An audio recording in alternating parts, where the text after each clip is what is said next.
Hello, everybody, and welcome to today's event. My name's Keith from Adapta. Before we get started with today's event, I'd just like to touch upon some digital house rules. So each of your delegate microphones are muted. There is, however, a Q&A functionality that you can use to ask us questions. There is an ask a question text box. You can post with your name in it, or you can post it as an anonymous question. If you have a technical question, one of my colleagues will be answering those very quickly. If you have a question around the presentation content, at the end of each of the sessions, we've got a couple of sessions this morning, we'll be going through looking at those questions, and my colleagues Philippa and Ingrid in turn will be answering them. We will be at times running a polling session. There's a polling tool that will appear in the Q&A of each of the sessions and the tool that you're using today. What you may want to do initially is to follow this URL here and to get set up and running with it straight away and put your name in and that kind of thing, so that when you're ready to ask questions, it will work straight away for you. Each of us also, there's 3 speakers today, including myself. We're all working from home. There is the possibility sound issues might be a little bit out of our control, so apologies in advance if it gets a bit noisy at times.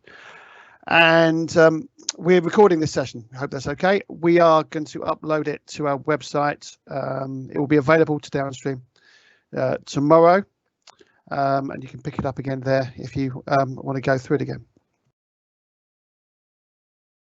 Just a quick introduction to Adapta. For those of you that might not have come across us before, we are a specialist, totally independent consultancy, just working on aspects of change management within the non-profit sector. We do have a particular focus, however, on technology. And we'll be discussing matters related to change and technology throughout today. As I said, we only work in the non-profit sector. We are completely supplier independent. We will be touching upon specific technologies today, but obviously there's a lot of different technology options out there. We might touch upon some of those as well and field different questions. And we've all of us, there's 3 of us on the webinar today. Myself, Keith Collins, my focus on digital and CRM. I'll ask Philippa and Ingrid in turn to introduce themselves when it comes to their part of the session. And we've all held senior positions in a range of different organisations, including non-profits. So I suppose just to set the scene, the context of today's webinar really has been the 3-month-long journey that we've been on. And in that time working with our clients, we've seen a lot of change forced upon us. We've had a lot of different questions and different challenges to respond to. Some of those challenges have been around how we engage with supporters in the new world that we've experienced. Some of those questions have been around the technology. Some of those questions have been around how we support our staff and adapt our policies and procedures to respond to some of the challenges we've been experiencing in. And what we've been trying to put together, I suppose, working with our clients over the last 3 months, is a holistic response to some of these challenges. Some of the innovations, some of the ways of thinking have had to be more customer focused, I suppose, in terms of how we can work as non-profit organisations to use digital tools to engage with supporters better or members better. Some of those responses have had to be around how we adapt to a new way of life that we're all experiencing at the moment, where we're all working from home, and how we can still collaborate effectively together and work in a way that is in tune with the times.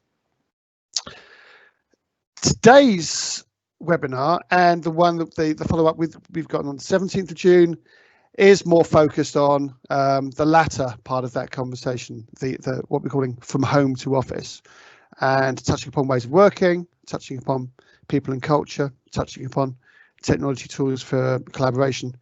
And Philippa and Ingrid are going to spend the next 50 minutes or so reflecting upon current themes, ideas, challenges and experiences, before we then take questions from you at the end of each of the sessions. And then hopefully next week on the 17th of June, we'll be a bit more future gazing and picking up on some of these themes again and thinking about what life might look like as we come out of the other end of this period of change. So yes, today's programme, starting with my colleague Philippa, focusing on managing and engaging a remote workforce, picking up some Q&As at the other end of that. I'm sure we'll get lots of questions before we then hand over to Ingrid with touching upon some of the transformation opportunities there. As I mentioned, we do have a poll tool. Ingrid, do you want to just take control and explain how the poll tool works and get people engaged with that? I will, absolutely. So hopefully you can see in the question and answer section of the webinar, there's a web link. If you haven't already clicked on that, please click on that. You'll find it takes you to a web page where we're going to ask you a bunch of questions over the course of the webinar. Obviously, engagement in this is optional. If you don't want to answer, that's fine. But really, this is just an opportunity for us to get to understand your current context and to get some feedback from you, and particularly at the end of the session, to ask what you'd really like us to cover in the second follow-up webinar. So you'll find it's very simple. You need to click on the link. So either go to pollev.com or click on the link in the question and answer window. If you don't click on the link and you just go to pollev.com, you need to enter the poll ID, which is Ingrid Jack 727. You'll be asked to provide a name. You can either provide your real name or any name that you'd like to provide. And then you'll find that in just a moment, when you get to that, that as we ask as we ask questions over the course of the webinar, that the questions will appear. So let's start with the first one of those. So the first question, people are already answering. Excellent. So what we'd really like to know is what's most important to your organisation in the next 3 to 6 months, and really to get a context behind so that we can position the conversations that we're having, but equally understand what's most important to you guys. So that's really interesting, that the vast majority of you have in terms of importance, what's most important is actually either continuing or getting back to delivering services to your clients and members. Finance and fundraising is clearly very significant, and interestingly, getting people back to the office is really quite low, and I think we'll pick that up a little bit later on. We'll just give it a little moment or two more, but we can see a clear trend here. Okay, that's great. We've actually accepted as many poll responses as we can, but thank you. That gives us a really clear trend. And so clearly, actually, it's really all about how do you continue to deliver services to clients and members, and maintain or improve finance and fundraising. So thanks very much. I will hand back to Keith at this point. Thank you, Ingrid.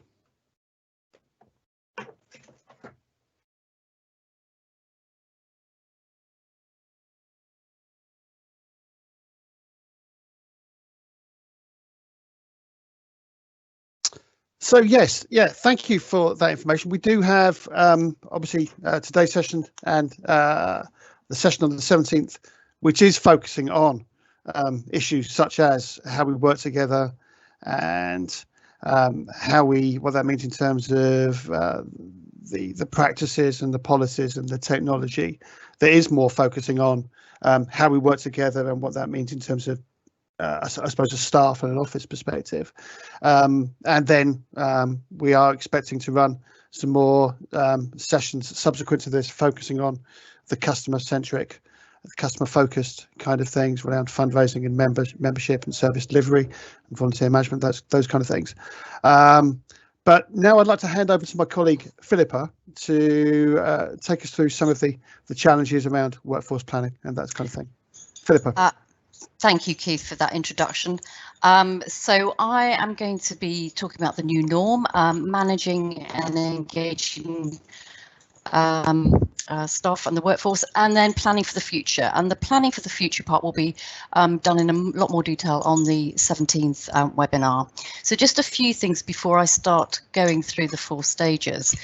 First of all, obviously we're in unprecedented times at the moment with pandemic.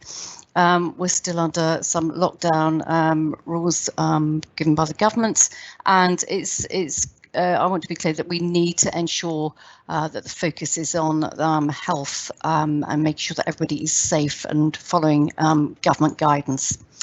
So a little bit of an introduction. I've been working with Adapta, and some of the not-for-profit organisations I've been working with are specifically some well-known charities, some family trusts, people in education and housing.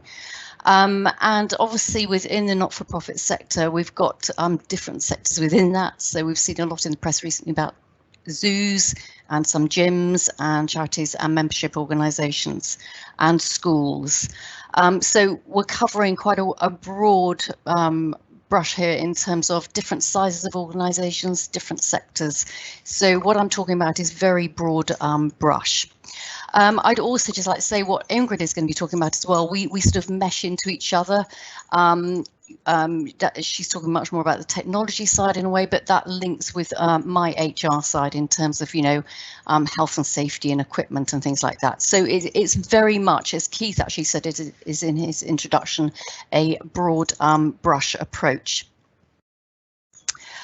So just looking at these 4 stages to navigate through COVID, this is actually a KPMG model, which I thought would be useful for people, and otherwise known as the 4 R's, reaction, resilience, recovery, and the new reality.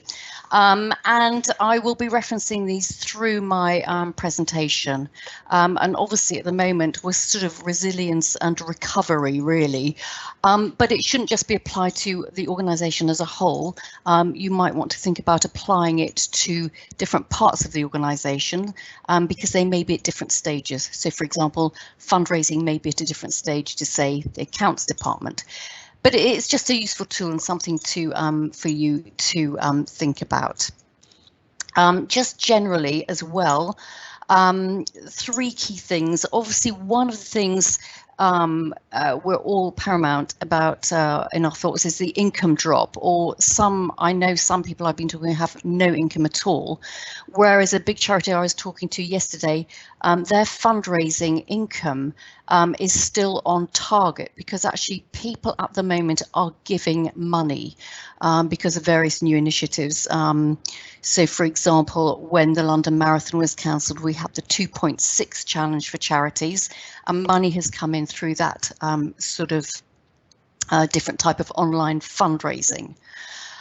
Secondly, in terms of staff, because I'm going to be talking about staff in this webinar, but also just to remember, and this slightly came out of the poll about service delivery, other people we need to be thinking about is the clients, obviously, but also the volunteers, supporters, donors, corporate partnerships. So I won't be covering those today, but may cover those more in the 17th webinar.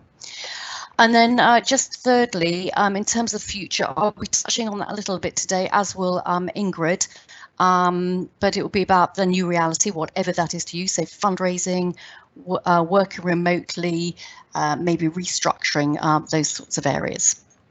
So moving on. So part 1 is about challenges for HR, and I've split this into 3 different types of staff. One, you'll see here remote working, then furloughed, and then sickness absence, and I'll be dealing with each in turn. So this is the key challenges that I've come across of working with non-for-profits. Obviously, the first one is managing people from afar. So we're in, I think, week 10 of lockdown, and that's quite a long period for managing people from afar. So that's one challenge for people. Are people working to their absolute capacity? Are they meeting their targets, things? It may be that they are demotivated. So whilst they are still working, they're on their own. communication is having to change, and I will be dealing with the actions on these in a minute.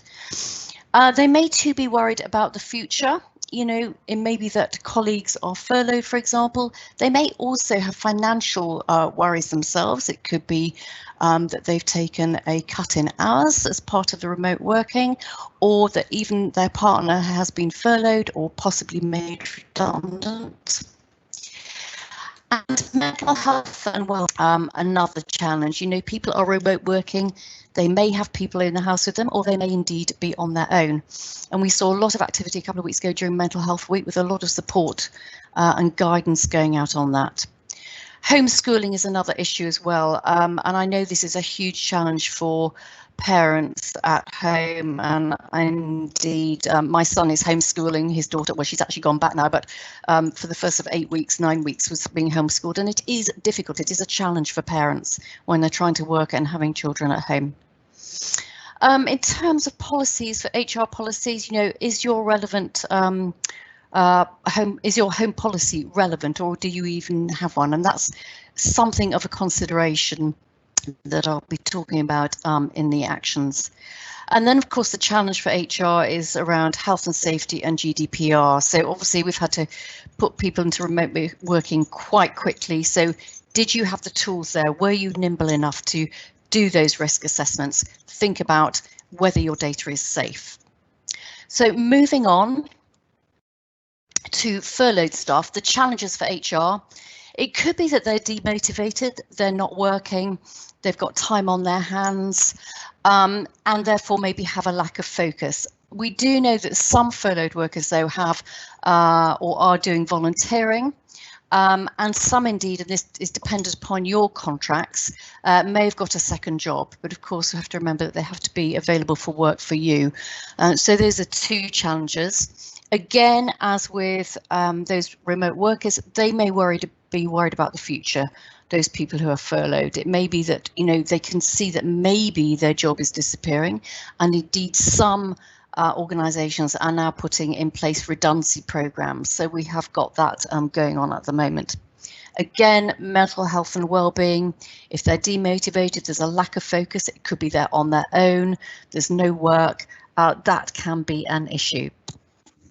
And then just finally on the furloughed working, sensitive handling. If you're rotating furloughed staff, that can be a challenge. Although I have to say, I was talking to a large not-for-profit charity yesterday, and in fact they've been rotating their fundraising furloughed staff, and that's worked very, very well because they've had clear communication and discussion and input from those staff.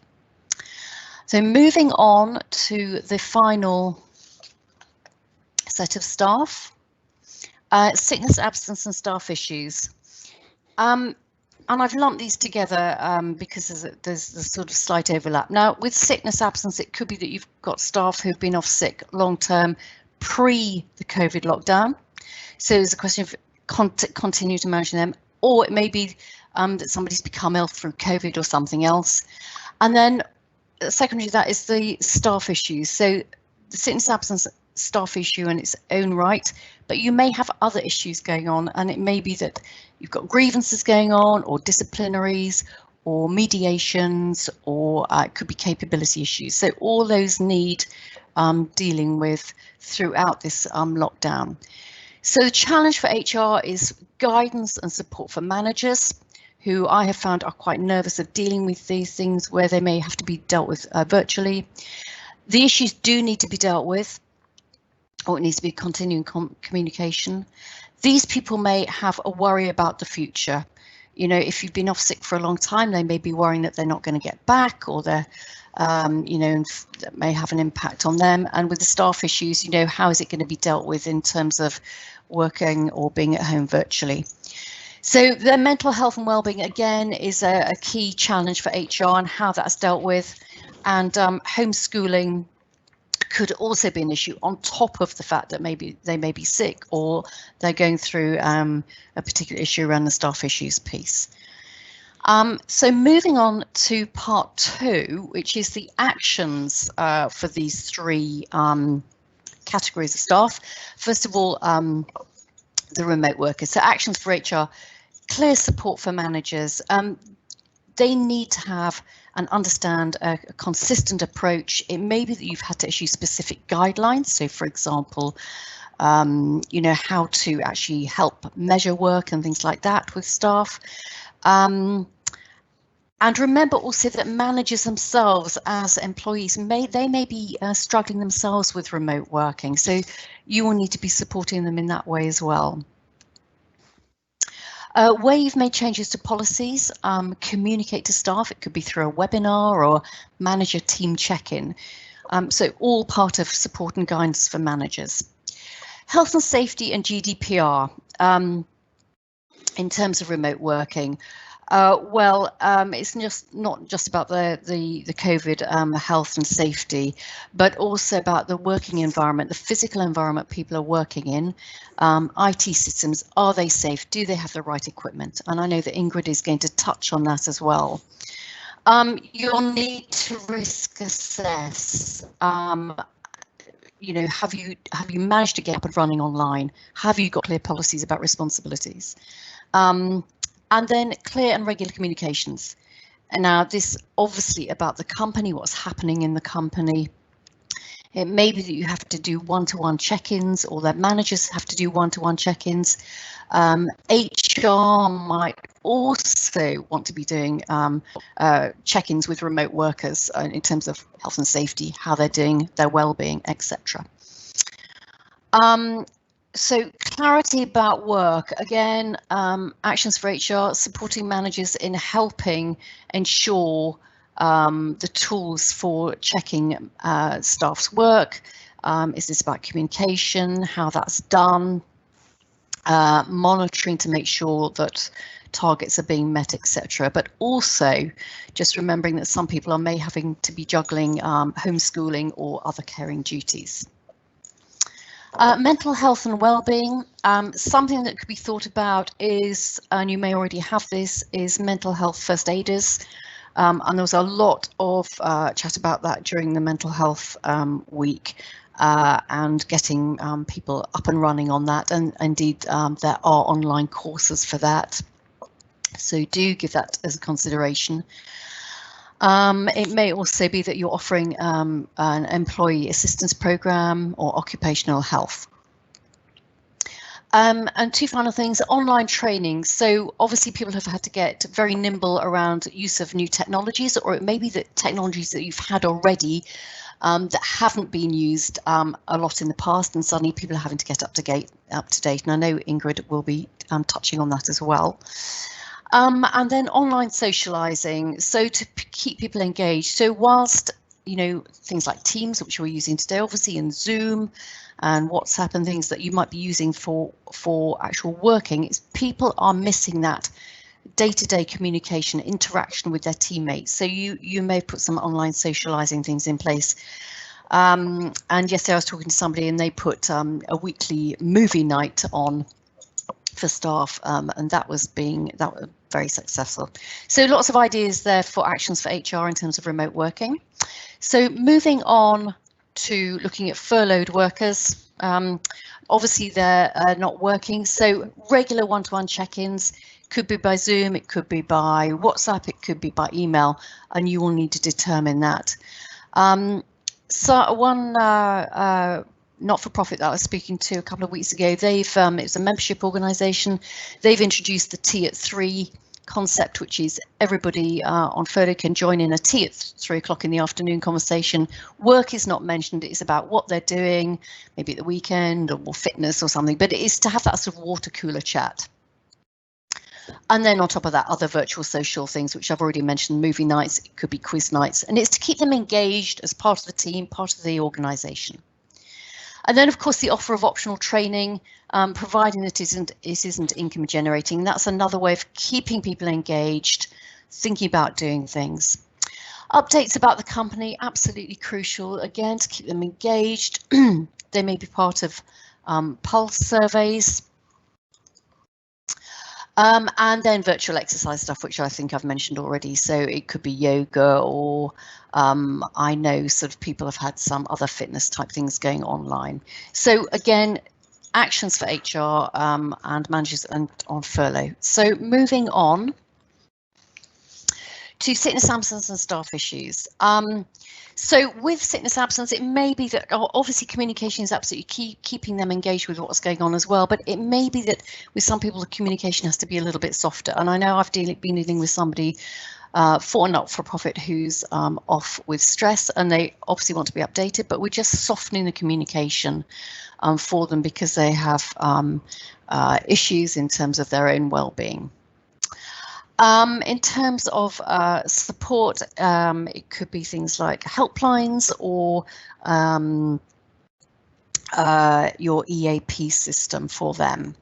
And dealing with staff issues, and again, I've been dealing with some not-for-profits, and I'm finding that managers are a little bit nervous about doing meetings on things like Zoom and Teams for things like disciplinaries, capabilities, etc. So often they're asking maybe HR to help or external people.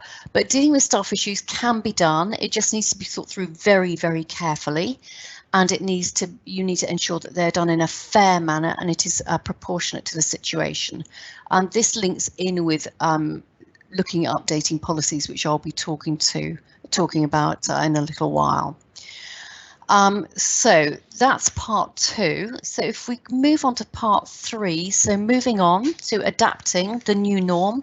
And obviously the new norm is going to be slightly different for everybody. And there's been lots of articles this week in the press about whether the new norm is really working from home the whole time. And there's a lot of consensus out there that it's not normal for everybody to be working at home the whole time. We are social animals, and a lot of people are itching to get back to work and to be in that office environment. So HR, we need to support the leadership in ensuring a speedy and supportive response to the new ways of working, both now and in the future. And this links in with the data we're holding. And again, this is something Ingrid is going to pick up on as well. So we need to be using our data to help generate plans for the future. And this is about your recovery and the new reality if you're going to be using that KPMG 4Rs model. I think it's also worth highlighting is, as part of your planning, you need to be prepared for a second wave of COVID so that you make sure that you are nimble and quick to adapt. So 3 things here: communication, planning and measuring. So communication, again, absolutely key with staff, what's going on. We need to be absolutely clear about plans. In terms of also about health, how you're going to get people back to work, the risk assessments that are going on, what the company is doing to make sure that people are going to be safe in the working environment. Are you deep cleaning the premises? Are there going to be arrows around the building and a one-way walk system? Are you having mental health first aiders? All these sorts of things. Also need to ensure that your policies are fit for purpose. So it could be things like the working from home policy, for example, your GDPR data policy. And staff input you may want here. May want to do some questionnaires or some pulse testing in terms of obviously things like what concerns they have about returning to work. Do they have any ideas? So communication, absolutely key. Second thing here is planning. And in the poll earlier, you said it was, I think, returning to getting people back to work. Now, in terms of this is not just immediate, but the planning needs to be thinking also about 3, 6, 9 and 12 months ahead. And this is where we need to be using data and drilling down into data. So it could be in terms of you've realised maybe you need different skill sets for some areas. It may be to do with fundraising. So you need to look at planning. What have you got now? What do you need staff to have? Who has the potential to do that? Do you want everybody to do that? And looking at that and how you could implement that and the costs. And then from that, the measures against that. So your scenario planning. So, for example, if you do nothing, what's going to happen? Or if you do just the people with the potential, what are the outcomes, etc. And thinking about in terms of the measuring, scenario planning, think about your dashboards. What are the measures of success? and you might want to link into that. You might want to use key performance indicators, for example. So a lot of this we're going to be doing in much more detail on the 17th. But a last thing I'd just like to mention is about risk, and in terms of risk registers, because on a lot of risk registers in the past, I have seen pandemics being as low to medium risk, and obviously now that needs to be in the high risk area, and that needs reviewing at a strategic level.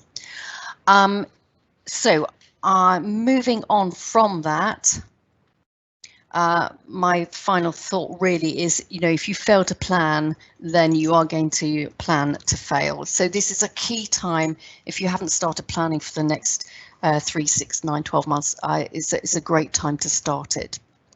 And the other thing I would also say to you all is, don't forget your HR team. They've been working their socks off probably, and they too, I've seen on a lot of HR forums, are struggling. So think about how you support the HR team. So those are the areas I wanted to cover, and I just finally, if there were any questions, I'm happy to take questions. Hi, Philippa. I've got some. I think 3 questions have come through. Let me paraphrase them for you in turn and get your thoughts on them. So the first question is, what policies should we think about reviewing or have in place? Or is there any particular focus, maybe, in terms of the policies we should be looking and checking or putting in place if we don't have them? Okay, so I think I mentioned a home working policy, and some people already had home working policies, but it's worth a review of that just to make sure it's covering different scenarios. So it could be that now that we find that people maybe have occasional home working as opposed to full time. So that's an area, for example. And it may be some companies, some non-for-profits have thought about in the future, maybe just running a trial period to see if that works or not. So the home working policy is one. A social distance policy is another one that is key for helping to get people back to work. You're looking at responsibility not just of the employer but also the individual. What's to be expected in the workplace. There could be things in there about communal areas. So that is another one. Also flexible working. And also thinking about things like disciplinary grievance and capability in terms of how interviews may now be held. So, for example, a lot of people have in there that there'll be face-to-face meetings. Well, that might not be possible anymore. So that needs a review, and also your GDPR and, of course, the health and safety policy. So those are quite a few as a starter. Thank you. I'll start with. I'll go to the second question. I'll just pick up is around mental health first aid. So, mental health first aid courses, training. Any pointers where somebody may be able to find some good ideas about support in that area? Okay, well, I think the thing to do is Google it for a start, but I think I think St John's Ambulance certainly run them, so that's but if you Google, you will find them, and I certainly know that some people have managed to do this online, so I think that's the best general advice I can give on that one. And there's another question here about business continuity planning, the level of detail that one needs to go into, and if you were an organisation that had come into the lockdown without any plans or ideas or thoughts around remote working, how best that could be addressed? Okay, so I think it definitely needs some planning for the future, because as I said, we could get a second wave, and there'll be huge learning lessons. So I think the first thing is, and we can go into this in much more detail on the 17th, but a review of what was or what was not in place as we came into lockdown, lessons learnt, how nimble we were in terms of moving people out to remote working. What were the key issues that you found? Did you have risk assessments in place? So it's going to be a massive review thing if you had nothing in place, and then putting planning in place identifying any gaps and things. And actually with that, you can do pulse surveys with staff remote working and get their ideas as well. So it's a very quick answer to that. Yeah, I hope that's covered that. And we're going to cover, I suppose, that kind of future gazing, forward planning ideas more on the 17th, aren't we? Yeah, absolutely. Yeah. Cool. Thank you. Ingrid, you're going to take control? I will. I have. Thank you. Thanks, Philippa. Thanks, Keith. So just to introduce me, I'm Ingrid Jack. I'm a consultant working with Adapta, and I guess I'm a techie on the inside with a business change consultant on the outside. So I started my career as an IT consultant in Microsoft and spent a long time there working in business management, but really got to the point in more recent years where I've realised that actually technology on its own rarely is the solution to any organisation's challenges, but actually the way that people use that technology and the way that you actually drive the business change that you're looking for that technology to deliver is more significant. So my focus is very much on helping organisations to understand where their challenges are, and then to look at what's the right technology solution, and then how do they really get their people using them effectively. So that's the kind of context that I'll be using for this session, which, as the title says, is really about kind of responding and adapting to working life and norms following the coronavirus crisis, recognising that in the last few months, working life has been turned upside down. And the question that many organisations are starting to ask is, well, what's the new normal going to look like? And I think the simple answer is we don't really know. We don't have all the answers. We don't have all the information at our fingertips. But what we can be sure is that actually it's going to look fairly different to the way it used to look before the coronavirus crisis. And Philip has already talked about some of this, but we anticipate that our working environment will not be the same for a long time, if ever. I've pulled together some of the differences that are likely in terms of our working life and environment and the restrictions that we'll work with that are on screen. And you can probably think of lots more ways that your organisation has changed or ways that you anticipate it will. And I think really practically, it's probably unlikely that we'll go back to the same working patterns for a time. And so the concept that actually everybody working from a single central office at the same time probably won't be able to happen. And so that might mean that people work in shifts, or it might mean, as Philip has suggested, that people work from home some of the time and work from the office the rest of the time. And so therefore things like kind of thinking about how you get people working effectively. I think we've got beyond the point where everyone has quickly kind of scurried around and said, how do I get people working at all? And I think we now need to move into the mode of how do people consistently work effectively in whatever are the new patterns that are going to emerge. And as Philip has suggested, thinking about what that might look like in 3 months' time, when perhaps a small number of people could be back in the office, to 6 months' time when potentially a larger number of people could, to a year's time when possibly everybody could work together. But the question is, do you really want them to? And I think also thinking about client and customer interaction and how that works.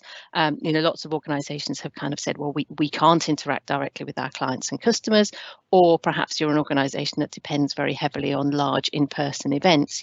Kind of what does that look like now? How do we continue to operate when perhaps we can't get large collections of people together?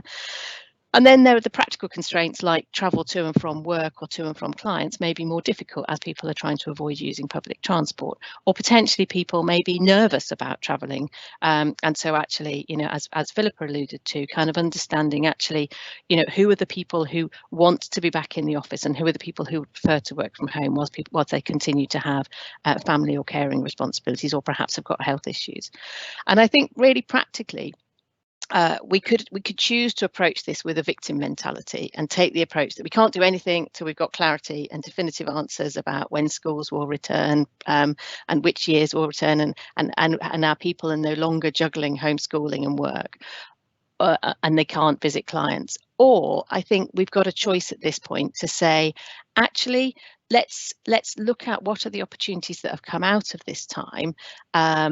And how do we take the benefits of what has been going on and use that to feed into the new normal?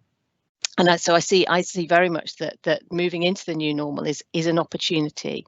And I've just gathered together a few areas here where, as I've been working with organisations, I've seen they've had new opportunities. So really practically, organisations where perhaps their people were a bit disengaged have actually found that really being open and honest with their staff, and being open and honest about the challenges and engaging them in, what are the right solutions? How do we make this work effectively? Has been a great way to really engage more effectively with their people and build trust. Really practically, lots of organisations, have been considering how do we manage remote working? How do we create a home working policy? How do we operate when not all of our people are in the same place at the same time? And actually, what they've seen is this has been the opportunity to drive some of the changes in working practice that they planned, but never actually had either the confidence or the time to really focus. Now, they might not have moved into that state in a way that they'd have liked to. It may, for some organisations, it was literally right from tomorrow everybody is working from home, and we need to work out practically how we make that work. Other organisations have seen it as the time to drive the digital transformation they've been dreaming of. So moving services to the cloud, starting to adopt solutions that perhaps they had licenses for but hadn't fully deployed. Microsoft have talked about some of their client organisations managing the digital transformation that they planned in 2 weeks, in 2 years, and they'd actually effectively delivered it in a 2-week period. So there are opportunities out there. Really practically making the most of the technology that you've already got available. I mentioned that particularly because an awful lot of organisations were using Microsoft Office 365 or Google G Suite as their productivity suites, but perhaps were only actually using a tiny part of the capability of those tools, and actually moving to all of their people working from home has driven very dramatic uptick in usage of Teams, of usage of Zooms, usage of other collaboration technologies. And so actually, this has been an opportunity to say, actually, we've got that technology, how do we make the most of it? Really practically, I think there are some opportunities now to reduce complexity and cost of technology. This is a time to step back and say, we may have very rapidly introduced some new tools and solutions, or we may have a kind of mishmash of tools and solutions. This is the opportunity to step back and say, right, what do we really need, not just for now, but for the longer term working patterns that we anticipate, and how do we consolidate what we've got so that actually we stop spending as much on technology and make more take more business value out of the technology that we've got. And then I think really significant one that Philippa alluded to as well, which is really prioritizing your work atmosphere and culture. So the organizations I've seen be really successful in the last few months are those that have recognized that working from home for most people has been something of a challenge, and so have taken the opportunities for things like tea and cake at 3 that Philippa suggested, or have had virtual pubs at the end of the working day where they've kind of invited their friends and family, their family and households to join them. Or one of my clients had a virtual wellbeing week last week. So they had half-hour sessions scattered throughout the week where people just shared skills that they've got. And so they had things like mindfulness sessions, but they also had cooking Lithuanian soup sessions and learning to dance the Charleston sessions. I'm not actually sure how you manage that on a Zoom call, but they did it. And I think what that's done is it's actually helped. It's kind of created that connection between home and work, but really allowed them to prioritize the culture of the organization that they are and that they want to be. And that's been an opportunity to build trust with their people. So really practically, it might seem a little draconian, but now is a time when actually your people have been disrupted. So actually this is the time to identify and embed the good practices and the good things that have come out of this time of change, but also to identify maybe what do you not want to go back to, what are the existing and current practices that you really want to change. And so now is a time for another poll question. I can see that some of you have been very focused and have already answered that question because I posted it a few minutes ago. So for those of you who haven't, now's the time to go back to that web link, pollev.com/IngridJack727, and let us know what your organisation's been doing during lockdown, maybe deliberately or maybe inadvertently. There's been an awful lot of change that's been inadvertent but positive, that has worked well and that you plan to continue. So we'll just take a moment, and you can see people's responses scrolling through here. So yeah, using Microsoft Teams, working independently from home, remote working. Yeah, it's interesting, quite a lot of technology there. Ran virtual recruitment events. Sorry, that one disappeared rather swiftly, but running virtual recruitment events. So finding new ways to do the things that you want to do. All staff working away from home. Interestingly, we know we can't have staff back in the office, so we need to continue to work that way. I will just give you a moment as these scroll through. For those of you who'd like to add any further answers. We miss face-to-face, but we've had to convert our services. Yeah, doubling our remote desktop server capacity. Okay, so there are some technical changes that you've made. Yeah, doing a lot of Teams meetings. That's fairly common across many organisations. Yeah, moving services online, which is interesting. It was introduced new people to our services. Yeah, really practically, I'm part of a church where we've always had an online presence, but what we found is that during lockdown, actually, we've probably increased those participating in our services by around 20 to 30%. Now, some of those are people who were once part of the church, but others are those that simply haven't been able to connect with us in the past. So yeah, migrated to Office 365. This has effectively accelerated uptake, overridden some initial skepticism. Yeah, that's fairly common. We're seeing that in lots of places where things that organisations were resistant to, because they're now delivering value in lockdown, actually it's a much easier way to integrate those. Cloud-based telephony, interesting. Okay, thank you very much for those responses. Keep them coming, because we will use them as part of our webinar next week. But I'm going to move on a little bit. And in the same way as Philippa made some suggestions, my first suggestion is now is a really good time to review your technology and plan for what's next. So not planning for how do we go back to exactly the way we were, but let's look at what's worked. Equally, let's look at what hasn't worked or people are still struggling with. So something I'm seeing fairly commonly is organisations that already had the ability to work remotely, and so perhaps had moved lots of their technology solutions into the cloud, are finding lockdown much easier, whereas those who have still got lots of on-premises solutions are finding that actually all of their people are having to potentially connect via a tiny little narrow network pipe, which is causing problems. So now is a good time to think about some of those things. Really practically ask yourself the question, how secure are you? You might have introduced new tools, you might have introduced new capabilities, you may not have done the due diligence to say, are people accessing these securely? So really practically, if you work in an organisation where you don't provide you don't provide your staff with laptops or phones, think about how secure is your data on those devices. What are your policies around that in terms of how people should manage effectively organisational data on their home devices? And really practically, have you put the right controls in place? So are you doing things like forcing multi-factor authentication? Are you telling people that actually they do need to have usernames and passwords on computers that they're using to access organisational information? Those kind of things. So there's a whole bunch of things to think about. Are you secure, and have you got control over the tools that people are using? Or has this been a time when people have spun up a whole lot of extra tools that you now need to bring into the fold, so that you haven't got too much shadow IT out there? And then really practically, as I mentioned earlier, how well integrated are your tools? If you've introduced things very quickly, now is the time to say, have you just added a whole bunch of disconnected things that now actually you kind of need to bring into your kind of managed IT organization? There are now so many really good tools available to not-for-profits for very little money, or certainly reduced licensing fee, that now is a good opportunity to review what you're spending money on, to review what are the capabilities of the tools that you've really got. I specifically mentioned Microsoft 365 and G Suite. If you are using either of those, really ask yourself the question, are you using the full capability of those tools? So are you using the SharePoint online storage? Are you using OneDrive for Business? Are you using Google Teams Hangouts? Are you using things like forms to get information from people? So Philippa mentioned surveys. pretty much all of the productivity tools that you need are probably inside those suites. If you're spending money on other tools, ask yourself the question, do you really need to?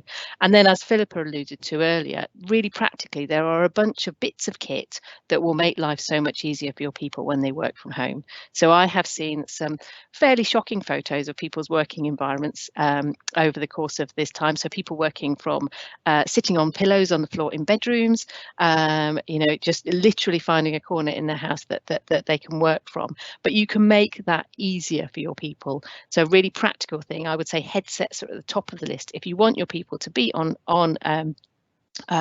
video or conference calls, provide them with a headset. It will make their life so much easier, and it also will massively reduce the background noise of the rest of their household onto the call.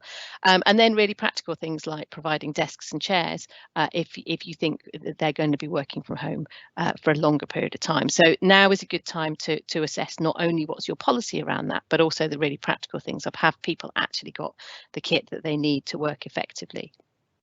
And so just to finish off, really my messages are very similar to Philippa's, which are now is the opportunity to really manage the change. So think about what the next 3, 6, 9 months might look like. We don't have all the answers, but you can start to surmise.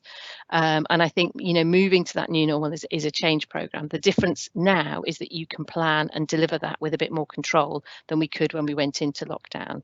So really clearly, think about what does good look like, and how are you going to define that, and how are you going to measure it. Really talk to your people, communicate. I cannot overemphasize that. The more people feel that they know what's going on, or that they're engaged in what's going on, or they're providing input into what's going on, the more you will be able to more effectively manage the change within your organization. And really, really practically, be ready to change. We don't have all the information at the moment, so be ready to adjust quickly. If you get stuff wrong, change it. If you're not sure, be clear about that and say, well, when we've got this bit of information, then we can make a decision. And really practically kind of manage the change well by really thinking about, how do you give people the right tools? How do you make them most effective? And really significantly, how do you provide effective guidance and help for them? Just giving people tools will not drive the change that you're looking for. You need to also provide the guidance and the support to help them get effective, and for them to understand kind of what's the policy that you're expecting in terms of the way that they use that. So that brings me to questions. Are there any questions, Keith? Hello, Ingrid. There are some questions. There's some questions, I think, specifically from your session, and then there's some more general questions for either you or Philippa to field. So let's start with the most obvious technical one. Is it's an observation, but we can turn it into a question. Now, don't forget, not everybody has good broadband to work from home. So any thoughts on what can we do in those situations? Absolutely. And I think that's about taking a look at the tools that you've got and taking a look at how you can give people guidance on effective offline working. So again, going back to the examples I used, Office 365 and G Suite. Office 365 has probably got better capabilities in this space, but actually there are a whole lot of guidance you can give to allow people to work effectively offline or with very minimal bandwidth. But that also begs the questions about where are your people struggling, and what are some of the things that you might need to do. And that might be about changing your internal network infrastructure. That might be about potentially providing people with a broadband allowance, so that actually they can pay for something that gives them greater connectivity. Or it might be that you actually say, well, we're going to start giving people mobile phones and they'll use 4G. So it's very contextual, but there are a whole variety of things you can do, and not just. But I think you're quite right to say, actually, it's recognizing that if people have got not great connectivity, what are the things that you can do to help them work effectively? And that's a mixture of tools and processes and policy. I've had little MiFi boxes before where you it's a little contraption where you basically can take around portable 4G, 5G data just for use with. And it is so contextual. because you know there are parts of the country where actually it's very difficult to get either good mobile or good broadband or good broadband. So it's not necessarily about cost. It is about coverage. So yeah, good point. And I think that's something that needs to be considered rather than you assume that everybody is in an urban environment with a great internet connection. There's a question around, have we got an example of pulse checking for staff servers? I don't know whether that's a technical thing or I'll start, and I suspect Philip has got some better answers. So you know, there's some really simple things, like you could, you know, it's very easy to create online surveys. So again, you know, if you've got Office 365 or G Suite, or you've got that capability already in your kit bag, you might not know you have, but go looking for it. It's called Forms in both cases. But there are also a whole bunch of HR tools that have effectively kind of a set of ready-made pulse checking capabilities. And I'll hand over to Philippa, who can probably give more context on that. Okay, thank you, Ingrid. Well, I'll just I'll give it context in terms of what I've seen organisations doing. So certainly, somebody I was working with last week, they've been doing a weekly pulse check with everybody, working from home, but also furloughed staff, to see how they're doing in terms of their own well-being, and for those remote workers, what issues they're having in terms of like technology that Ingrid's been talking about. So those are the two things that have been coming out a lot from the discussions that I've been having. So I did. Thank you, guys. There's another question here around, I suppose there's two more questions. I'll start with the one about well-being and mental health again. Any thoughts on where it's best to place ourselves in terms of taking responsibility, as opposed to where that might be perceived as being interfering with a staff member's well-being? How we get that balance right? Shall I take that, Philippa? Yeah. Yes, well, I think, you know, first of all, you need to look at it's going to be on an individual basis, to be honest with you. So you need to be looking at sort of what are the specific issues? Is there any support that you can give? So it could be through the EAP, through the Employee Assistance Programme, or it could be an organisational health issue. So you might want to think about those two things as well in terms of support. But I think, yes, definitely be giving support. You know, we have a duty of care as employers. So go back to your policies as well. But as I say, it could be an EAP, or it could be your mental health first aiders, or it could be occupational health. Okay. Thank you. We've got a question around communications, the desire for transparency.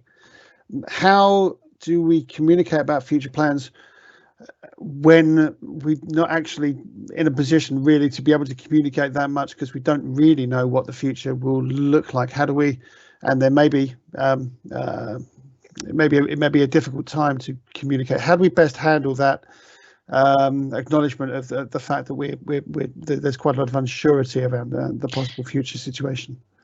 So my immediate response is honesty. I think is the best policy. You know, everybody knows that there are lots of things that we don't know right now, and so I think it's okay to not know. But I think what if you can kind of being able to say that there are some things that are unsure, and we hope that we might be able to know by you know this point, so that people have got something to work towards. But I think being open and honest, and then also being probably not going for that kind of big bang. We'll wait till we've got all the answers and then we'll announce it. Ta-da! I think this is a good opportunity to actually, you know, engage people and take them on the journey. That's my response. Philippa, I don't know whether you've got anything to add to that.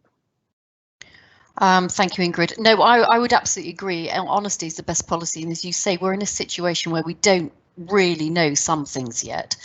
And so I would just agree with what you've said, Ingrid, and not, I think, maybe get people's hopes up or dash people's hopes, but just say what is happening, but also do remember, as I said in earlier on, that where you've got people who are off sick and things, you may need to think about how that is communicated in a more gentle manner. So yeah, honesty is the best policy. But you know, a lot of people are doing surveys at the moment. They're beginning to plan. So it's fine to say to, you know, you're beginning to look into the future. You're beginning to plan, etc. But yeah, absolutely with Ingrid there. Ingrid, Philippa, thank you for those thoughts, and thank you to everybody who has contributed those questions. A very good interactive session. Today is the first part in the Home to Office webinar journey for us. We've got another session planned for the 17th of June. The idea of that session is to be more future gazing, to actually project ourselves maybe a couple of months into the future and think about what that might mean in terms of how we adjust to life beyond the current situation. Now, in preparation for that, Ingrid, we'd like to get some more thoughts from people, wouldn't we? Yeah, absolutely. And so you'll see that there's now a new poll live in the poll screen. This is slightly different to the one we used before. This allows you to tell us what questions are you being asked that you'd like some help in answering, and a bit more specifically, what would you like to hear more about in our follow-up webinar. And you'll find that as people post responses, you have the ability to vote for them, or effectively to move them up or down the list. So if you could take a little time to share with us what questions you've got, and then we will use this as the basis of our webinar next week, and we'll add that onto our questions. I'm going to leave that live in the background, and I will hand over. So please take the opportunity to respond to those, and then I'm going to hand over to Keith, because I realise we are slightly out of time. We are slightly out of time. Thank you, Ingrid.